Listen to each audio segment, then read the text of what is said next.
My name is Susan Mottet. I'm representing Every Voice, a national organization dedicated to passing and helping implement small donor-funded election reform. Thank you for the opportunity to testify today.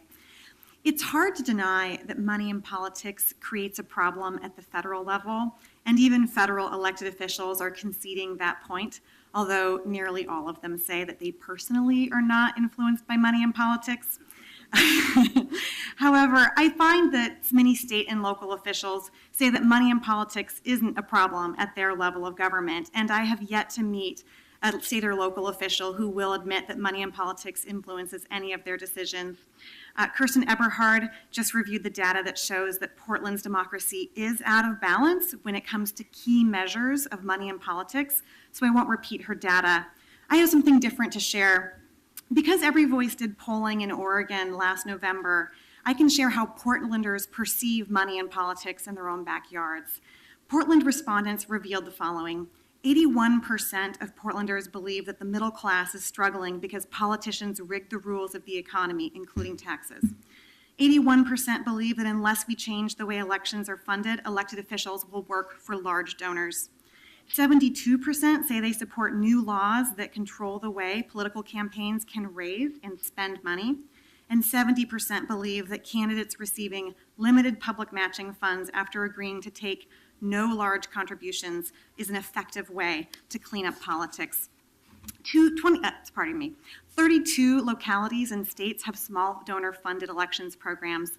These programs increase and diversify participation in democracy so that participation by donors, voters, and elected officials reflects the diversity of the jurisdiction and brings residents back into the center of the democracy. New York City's program, which is a 6-to-1 match on small contributions, is very similar to the Open and Accountable Elections Act, and it gets results. It increased, well, as Kirsten said and also Christina said, it increased the number of neighborhoods that contribute to campaigns from 30% to 90%. It increased the diversity of the donor base. Donations from predominantly Latino neighborhoods went up 13 times, 24 times higher for African American neighborhoods and 23 times higher for Asian American neighborhoods.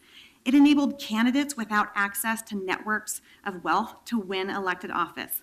The first African American woman to ever win citywide office in New York, Tish James, credits the program with her ability to win for this very reason, her lack of access to wealth and the fact that she was able to win with the matching funds.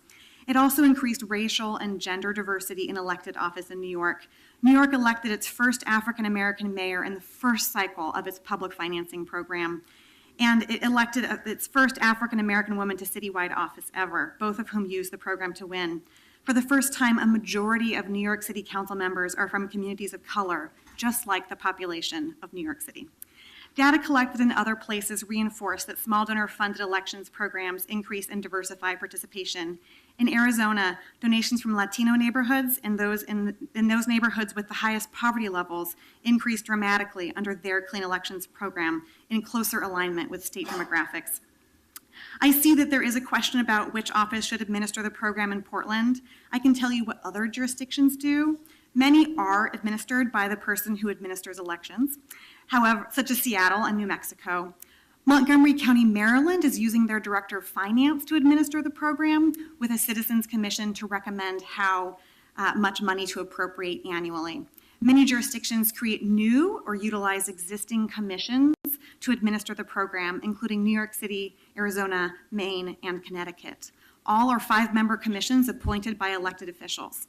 Regardless of who is responsible for administration, it is not unusual for cities to enter into an intergovernmental agreement with counties for implementation functions because counties already perform elections-related functions that overlap with the way you implement a public financing program.